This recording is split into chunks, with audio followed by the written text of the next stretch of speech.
Hello dear students, आज की class में हम पढ़ेंगे लॉज ऑफ केमिकल कॉम्बिनेशन।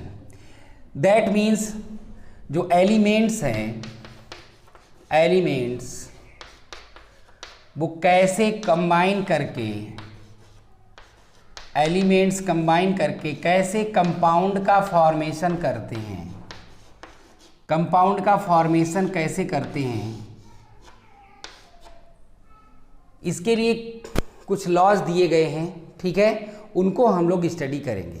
तो लॉज ऑफ केमिकल कॉम्बिनेशन में पहला जो लॉ है, पहला लॉ क्या है? Law of mass conservation. Law of mass conservation. Law of mass conservation क्या कहता है? तो ये लॉ दिया किसने? This law was states by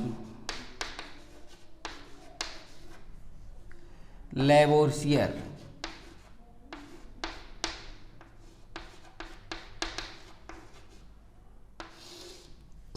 Lavoisier के द्वारा ये लॉ दिया गया।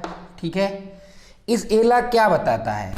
मास कंजर्वेशन ये बताता है कि मास को आप ना तो क्रिएट कर सकते हो और ना ही उसके लिए आप डिस्ट्रॉय कर सकते हो। ठीक है, this law states that, this law states that mass can not be created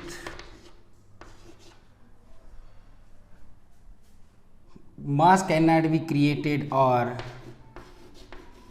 destroyed in a chemical reaction। That means किसी केमिकल रिएक्शन में मास को आप ना तो क्रिएट कर सकते हो और ना ही उसको डिस्ट्रॉय कर सकते हो। ठीक है, दैट मीन्स that is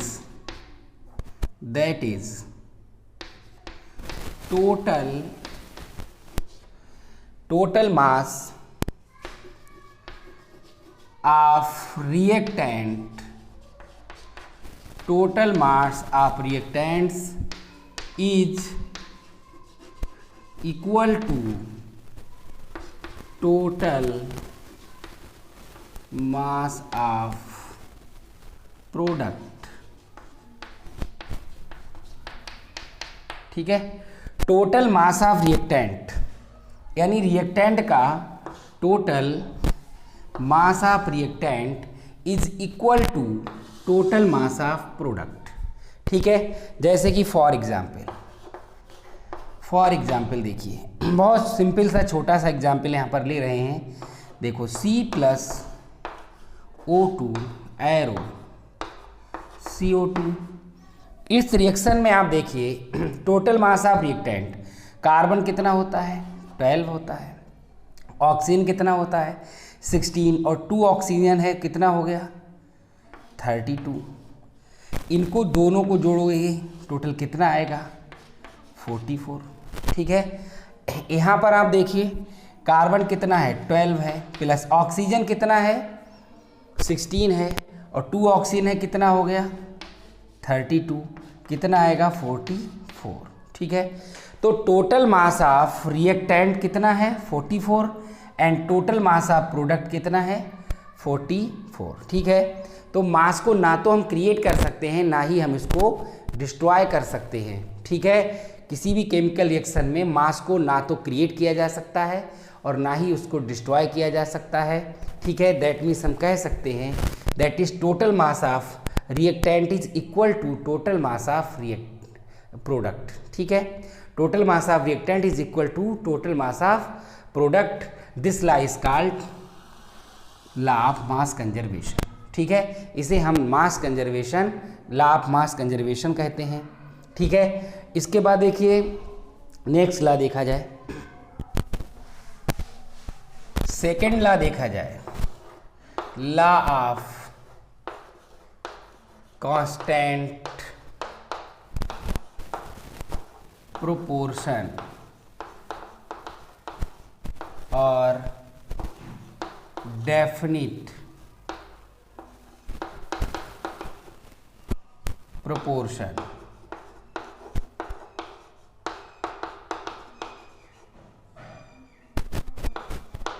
ठीक है, लॉ ऑफ कांस्टेंट प्रोपोर्शन और डेफिनिट प्रोपोर्शन।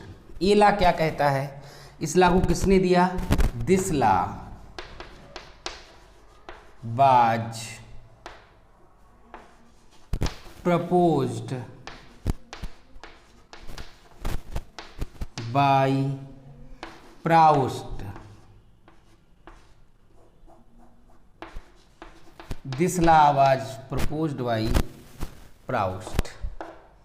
ये लॉ क्या कहता है? देखिए, कांस्टेंट प्रोपोर्शन। ये लॉ कहता है कि किसी भी कंपाउंड में जो एलिमेंट्स होते हैं वो हमेशा एक डेफिनेट प्रोपोर्शन में, कांस्टेंट प्रोपोर्शन में हमेशा कंबाइन करते हैं। ठीक है, तो this law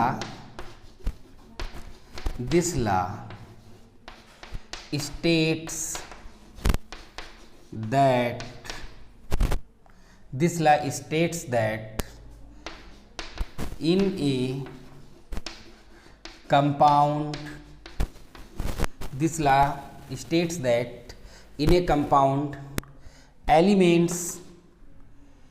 different elements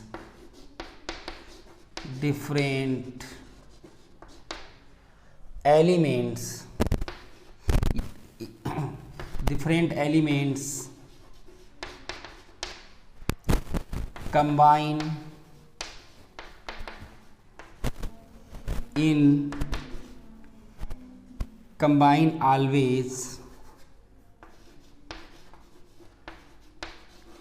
always in ये डेफिनेट प्रोपोर्शन।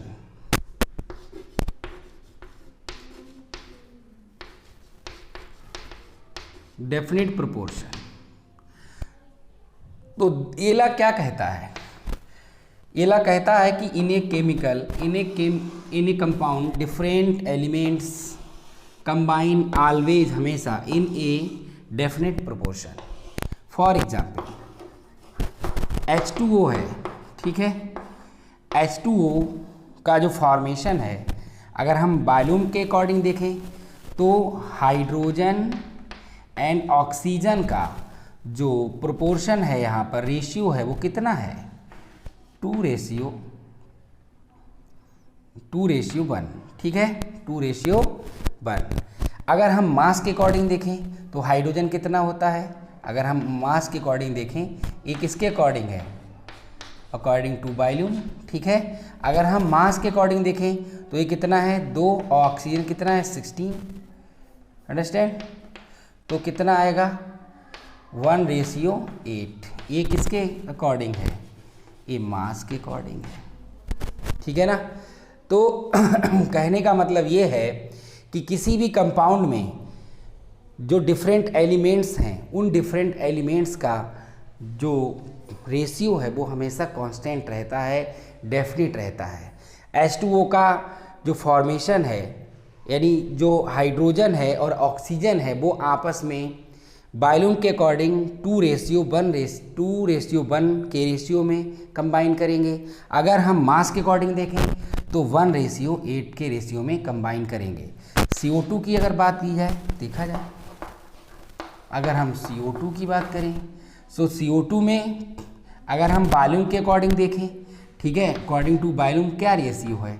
1:2। ये वॉल्यूम के अकॉर्डिंग है। अगर हम मास के अकॉर्डिंग देखें तो कार्बन कितना है? 12 है। रेशियो ये कितना है? 16 है। तो कितना आएगा?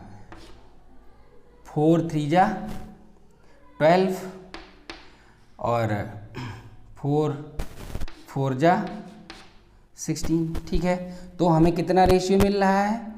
ये तो हमें कितना रेशियो मिल रहा है? 3:4। ये किसके अकॉर्डिंग है? मास के अकॉर्डिंग है। मास के अकॉर्डिंग है। तो किसी भी कंपाउंड में जो डिफरेंट एलिमेंट्स होते हैं उनका जो रेशियो है वो हमेशा डेफिनिट होता है। यानी एलिमेंट्स जब किसी कंपाउंड का फॉर्मेशन करते हैं तो उनका जो रेशियो है, उनका जो प्रोपोर्शन है वो हमेशा डेफिनिट रहता है, अर्थात वे डेफिनिट प्रोपोर्शन में ही हमेशा कंबाइन करते हैं और कंपाउंड का फॉर्मेशन करते हैं। ठीक है, तो this law states that in a compound different elements combine always in A definite proportion. ठीक है, मुझे लगता है अच्छे से समझ में आ गया होगा। नेक्स्ट देखा जाए, थर्ड है law of multiple proportion. Law of multiple proportion क्या है इसको देखा जाए। This law states by, this law states by John Dalton. यह लॉ जॉन डाल्टन के द्वारा दिया गया। ठीक है, ये लॉ क्या कहता है, this law states that, this law states that, ये लॉ क्या कहता है इसको देखा जाए। ये लॉ ये कहता है कि अगर टू एलिमेंट्स है, ठीक है, और उन टू एलिमेंट्स में एक element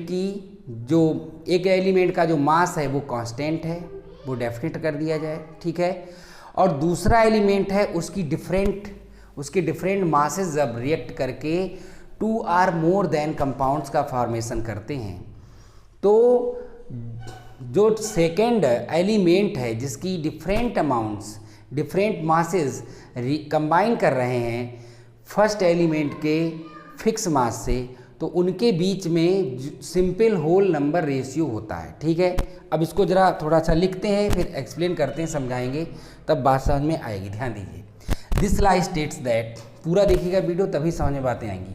this law states that, ये लॉ क्या कहता है, ये लॉ कहता है कि when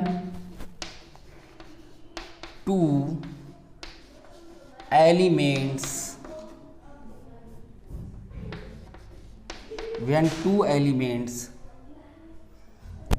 combine with each other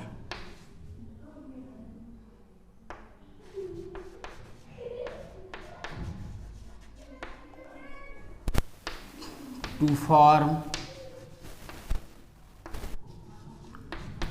two or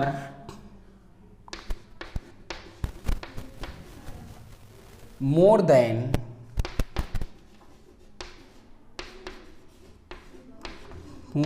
two compounds। जब दो एलिमेंट्स कंबाइन करके एक दूसरे के साथ कंबाइन करके two or more than two compounds का फॉर्मेशन करते हैं, तो क्या होता है, when two elements combine with each other to form two or more than two compounds,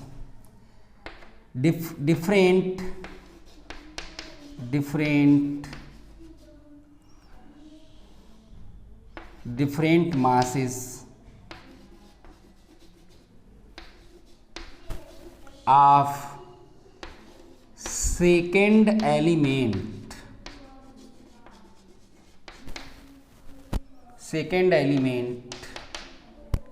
different masses of second element which combine with fixed mass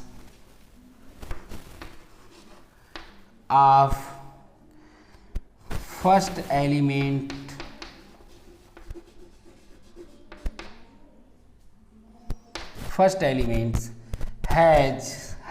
have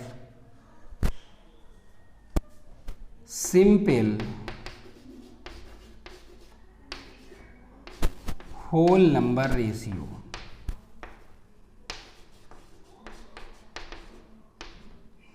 ठीक है। That means यहाँ से आपका स्टार्ट होता है different amount of second element. That means second element की different amount which combine with fix mass of first element, जो कि फर्स्ट एलिमेंट की फिक्स अमाउंट से कंबाइन करती हैं। Have simple whole number ratio to each other, इतना और लिख लीजिए, टू ईच अदर, एक दूसरे के साथ उनका सिंपल होल नंबर रेशियो होता है। ठीक है, अब देखो हम लोग सीधे एग्जाम्पल पर आते हैं। एग्जाम्पल देखा जाए, ध्यान देंगे। अब जैसे नाइट्रोजन और ऑक्सीजन आपस में रिएक्ट करके डिफरेंट टाइप्स ऑफ कंपाउंड्स का फॉर्मेशन करते हैं।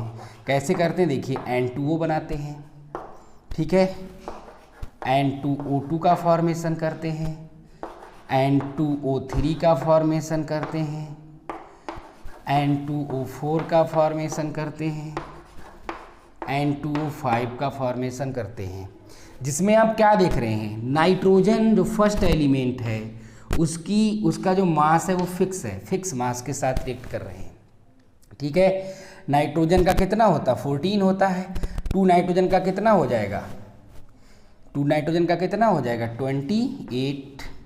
28 ग्राम नाइट्रोजन है, 28 ग्राम नाइट्रोजन पर मोल। ठीक है, से ऑक्सीजन की डिफरेंट अमाउंट्स रिएक्ट कर रही हैं। ऑक्सीजन की डिफरेंट अमाउंट क्या कर रही हैं, यहाँ पर कंबाइन कर रही हैं। ऑक्सीजन यहाँ पर कितना है देखा जाए, 16 है, यहाँ पर कितना है 32 है, यहाँ पर कितना है 48 है, यहाँ पर कितना है 64 है, यहाँ पर कितना है 80 है। ठीक है, जब आप इनका रेशियो निकालेंगे, जब आप रेशियो निकालेंगे तो क्या रेशियो आएगा, 1:2, 3:4, 5। ये रेशियो इस प्रकार से आपको मिलेगा। ठीक है, तो 1:2, 3:4, 5। ओके, तो इस प्रकार से आपने क्या देखा कि नाइट्रोजन की 28 ग्राम ने किससे कंबाइन किया, ऑक्सीजन की डिफरेंट अमाउंट से कंबाइन किया, और उस डिफरेंट अमाउंट का जो रेशियो है वो कैसा हमें प्राप्त हुआ, सिंपल होल नंबर रेशियो। ठीक है, सिंपल होल नंबर रेशियो हमें मिलता है। तो इसे ही हम क्या कहते हैं, लॉ ऑफ मल्टीपल प्रोपोर्शन। ठीक है, इसे हम लॉ ऑफ मल्टीपल प्रोपोर्शन कहते हैं। तो आज की क्लास में हम लोगों ने 3 लॉज को देखा इस वीडियो में। कुल 6 लॉ हैं, उन 6 लॉ को हम लोगों को पढ़ना है। 6 लॉ हैं, ठीक है, 6 लॉज। तो 6 लॉज हैं जो कि हमें बताते हैं कि एलिमेंट्स आपस में कंबाइन करके कंपाउंड का फॉर्मेशन किस तरह से करते हैं। उनके लिए कुल 6 लॉज दिए गए हैं, जिनमें से आज की क्लास में हम लोगों ने 3 लॉज को स्टडी किया। अगले क्लास में, अगली वीडियो में हम इसके आगे के लॉज की बात करेंगे। ठीक है, उम्मीद है आप लोगों को वीडियो अच्छी लगी होगी। ठीक है, आज के लिए इतना ही, मिलते हैं अपनी अगली वीडियो में इसके आगे के लॉज के साथ। Thank you.